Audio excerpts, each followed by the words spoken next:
So we're here to work to make sure that in the Paris Rule Book for implementation of the Paris Agreement, that human rights and rights of Indigenous peoples are also included as an overreaching and overriding and cross-cutting principle for the implementation of all of the aspects of the Paris Agreement.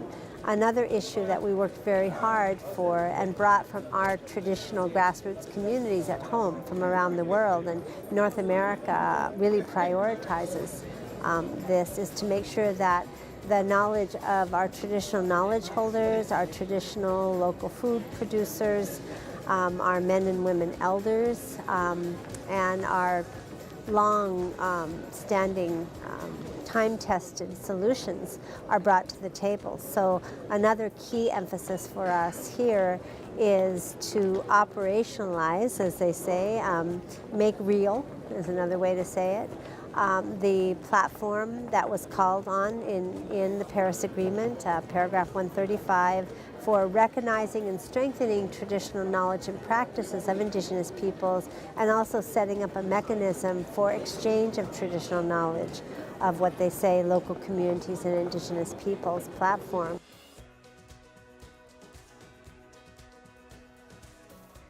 They're also frustrated by the lack of recognition, even that there is such a thing as climate change now. As what we're faced with is basically a climate denial and an intent stated by this administration to withdraw from the Paris Agreement.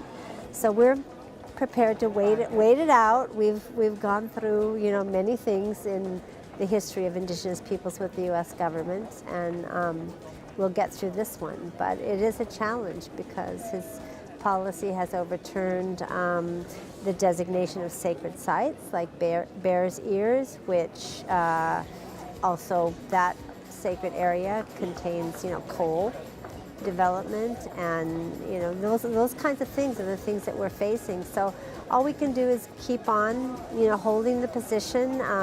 We've worked for many years with one of our affiliates, the Gwich'in peoples, who are in northern Alaska and also Canada, to halt proposals for oil development in the Arctic National Wildlife Refuge, which is the birthing place of the caribou herd that they depend on, the porcupine caribou herd.